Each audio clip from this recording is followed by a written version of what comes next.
미국의 석유왕 록펠러 씨는 세계 최고의 기업인으로 불리면서 인류 역사상 최고의 부자 중에 한 명으로 알려져 있습니다. 물론 그에 대한 평가를 보면은 사업적으로 굉장히 무자비하고 또 수단과 방법을 가리지 않고 모든 경쟁자들을 박살내는 그런 사업가로 악명이 높기도 했습니다. 하지만 그가 석유 사업을 독점한 이후에 그 가격을 최대한 떨어뜨려 놓았기 때문에 석유를 기초로 하는 수많은 기업들의 사업들이 엄청나게 발달할 수 있었습니다. 또한 노예 해방과 같은 그런 일들에 아내가 협력하는 것을 알고도 모르는 척 뒤에서 은근히 돕기도 했었죠. 이러한 그의 엄청난 성공에 대해서 하루는 어떤 기자로부터 그 비결에 대해서 질문받게 되었습니다. 그때 록펠러는 자신의 어머니가 남겨주었던 10가지 유언에 대해서 들려주었습니다. 그 중에 몇 가지만 소개해드린다면, 하나님을 친아버지 이상으로 섬겨라. 또 오른쪽 주머니는 항상 11조 주머니로 사용하라. 또 잠자리에 들기 전 하루를 반성하고 기도하라. 또 예배 시간에 항상 앞자리에 앉아라 등이 있습니다. 검색해서 여러분들이 인터넷에서 그 전체 내용을 살펴보시면 아시겠지만 10가지 전부 그 신앙적인 부분에 초점이 맞춰져 있다는 것을 알 수가 있습니다. 여러분들이 만약 지금 당장 유언을 남기신다면 어떠한 내용을 남기시겠습니까? 바라기는 여러분들의 믿음과 신앙을 잘 전수하시는 것에 집중할 수 있기를 주님의 이름으로 축원합니다. 잠언의 제일 마지막 장인 오늘과 내일의 본문은 1절에서 저자가 누구인지 언급하고 있습니다. 르무엘이란 왕의 어머니가 훈계한 잠언이다 라고 기록이 되어 있죠. 여기에서 르무엘이 정확하게 누구를 지칭하고 있는 것인지는 우리가 알 수는 없습니다. 학자들은 크게 3가지 견해를 주장하고 있는데, 유대 전승과 대부분의 학자들은 솔로몬의 또 다른 이름으로 별명 같은 것으로 이해하고 있습니다. 혹은 북아라비아의 지혜로 유명한 마사의 왕이라는 그런 견해도 있고, 가상적 혹은 상징적 인물로 주장하는 그런 학자들도 있습니다. 이 중에서 가장 높은 지지를 받고 있는 것은 당연히 첫 번째 주장입니다. 르무엘의 뜻은 하나님께 속한 또는 하나님과 함께하는 의 의미를 갖고 있습니다. 사무엘하 12장 25절 말씀을 보시면 하나님께서 나단 선지자를 통해 다윗과 그 바세바 사이에서 다시 아이가 생겨나자 여호와께 사랑을 입은 자라는 뜻의 여디디아라는 이름을 주시기로 했었기 때문에 솔로몬 같은 경우에는 여러 가지 다른 이름으로 불렸을 수도 있는 것이죠. 만약에 르무엘이 솔로몬 왕이라고 한다면 우리에겐 한 가지 의문이 더 남게 됩니다. 그것은 솔로몬의 어머니인 바세바가 이 글을 썼는가에 대한 부분인 것이죠. 이 부분에서는 바세바가 기록했을 것이다 라는 주장이 거의 나오고 있지는 않습니다. 그 이유로는 여러 가지를 언급할 수 있을 것 같습니다. 원래 남편이었던 우리아가 전장터에 있었을 때에 아무리 왕의 부름이었다고는 하지만 다윗과 동침한 사건이 있었습니다. 또한 다윗의 늙음하게 왕자 아도니아가 대권에 도전했다가 실패한 이후 다윗을 수종들었던 그 여인을 그 아도니아가 자신 취할 수 있도록 바세바가 솔로몬에게 이야기하도록 그렇게 요청하였습니다.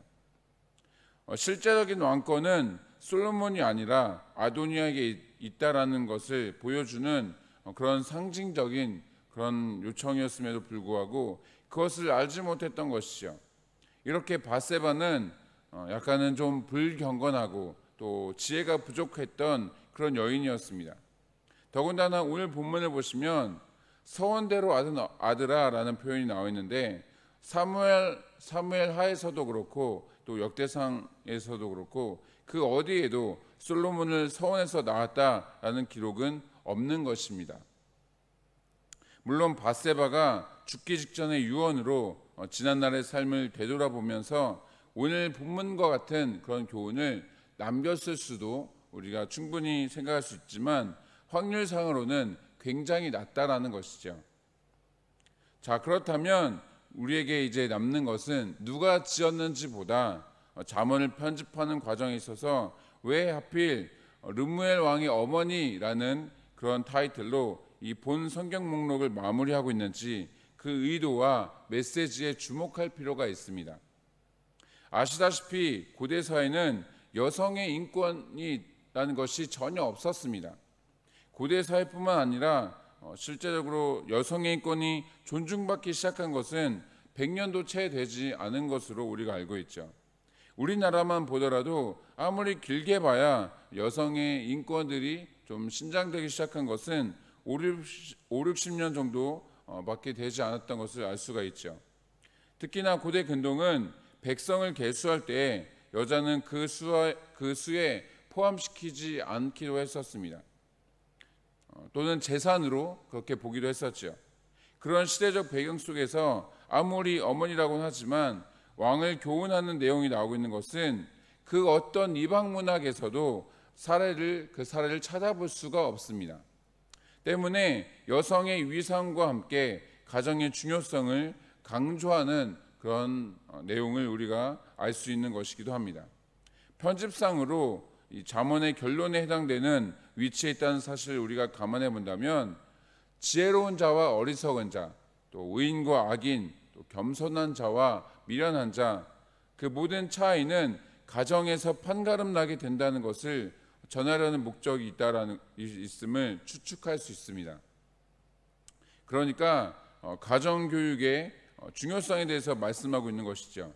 왜냐하면 가정이라는 곳은 생명이 출산되는 곳인 동시에 그렇게 태어난 생명에게 하나님의 말씀을 전수하게 되는 가장 기본적인 교육기관으로서의 역할을 해야 하는 곳이기 때문입니다.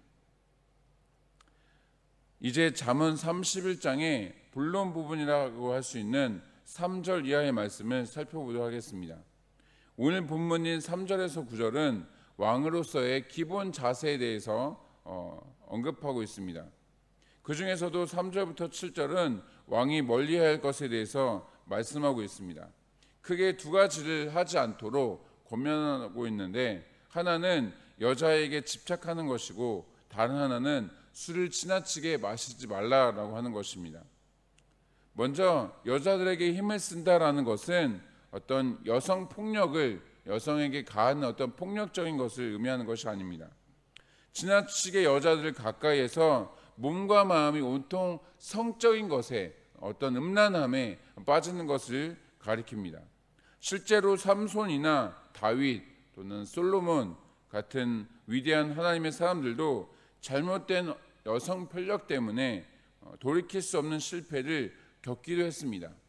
이런 이유로 일찍이 하나님께서는 왕으로 세움받는 자들은 아내를 많이 두어서 그 마음을 빼앗기지 않도록 모세를 통해서 말씀하셨던 것입니다. 또한 왕이 술 마시는 것을 자제하도록 3번이나 연거푸 말씀하고 있는데, 통치자나 지도자는 일반 백성들보다 더욱 조심해야 한다는 것을 강조하고 있는 것이죠. 그 이유는 5절 말씀에도 언급하고 있는 것처럼 법을 잊어버릴 수 있기 때문입니다. 판단력과 분별력에 문제가 생겨서 옳고 그름을 제대로 가르지 못할 수도 있을 것이고, 그것은 또한 나라를 위태롭게 하는 결과를 가져오게 될 수도 있는 것이죠. 마지막으로 8절과 9절은 왕으로서 힘써야 할 것, 특히 사회적 약자를 보호하고 공의를 확립할 것에 대해서 말씀하고 있습니다. 말 못하는 자는 문자적으로 육신의 장애 때문에 말을 하지 못하는 그런 사람들이 있기도 하고, 또 다른 사람들만큼 충분히 배우지 못한 탓에 자신의 억울함을 분명하고도 또 논리적으로 말하지 못하는 그런 사람이 있을 수도 있습니다. 또는 힘도 없고 돈도 없고 어떤 든든한 배경도 없다 보니 상대의 권세에 눌려서 아무 말도 하지 못하는 그런 경우가 생길 수도 있는 것이죠. 고독한 사람은 단순히 외롭고 쓸쓸한 사람이 아니라 억울하고 어려운 상황을 당했지만 그 누구의 도움도 받을 수 없는 그런 사람들을 가리킵니다. 개인주의와 또 이기주의로 인해서 악한 본성과 타락한 그런 죄성으로 인해 사람들은 어려움에 당한 누군가를 돕는 것에 인색할 때가 많습니다. 하지만 왕이라고 한다면, 또 통치자라고 한다면 백성 모두를 돌봐야 하는 그런 아버지와 같은 자리이기 때문에 최대한 그 어떤 사람도 소외당하지 않도록 치리해야 하는 것입니다. 우리 역시 하나님께서 우리를 왕같은 제사장으로 삼으셨기 때문에 동시에 예수 그리스도의 고귀한 헌신과 희생을 통해서 구원을 받은 자로서 최소한 우리 주변에 소외된 사람들과 사회적 약자가 있지는 않은지 돌아보면서 도움의 손길을 내밀어야 할 것입니다. 말씀을 마치겠습니다. 있는 사람이 더한다라는 말처럼 사람들은 소유물이 많아질수록 또 높은 자리에 앉게 될수록 더 크고 많은 것을 소유하고자 하는 그런 욕심과 탐욕의 마음이 있습니다. 때문에 주변에 힘들고 어려운 사람을 보지 못하는 경우가 간혹 있는 것입니다. 하나님께서 우리 중 누군가에게 권력이나 물질이나 또는 지식 같은 것을 주셨다고 한다면 그것은 일종의 달란트입니다. 주변 사람들에게 나누고 또한 섬기는 일들에 그 달란트를 사용해야 하는 것이죠. 따라서 자기중심적이고 쾌락을 추구하는 그런 세상적인 그런 세상 사람들과 별다를 것이 없는 그런 삶이 아니라 말씀을 좇아서 살아가야 하는 것입니다. 그것이 바로 썩어지고 어두워져가는 이 세상에서 하나님의 택함과 부르심을 받아 의인으로 살아가야 하는 우리의 사명인 것이죠. 바라기는 하나님께서 주신 신분과 또 그 정체성을 따라 하나님의 사랑과 공의를 실천하며 살아가는 그것이 또한 우리의 자녀들과 다음 세대에까지 전수되어지게 힘쓰시는 그런 저와 여러분이 되시기를 주님의 이름으로 축복합니다.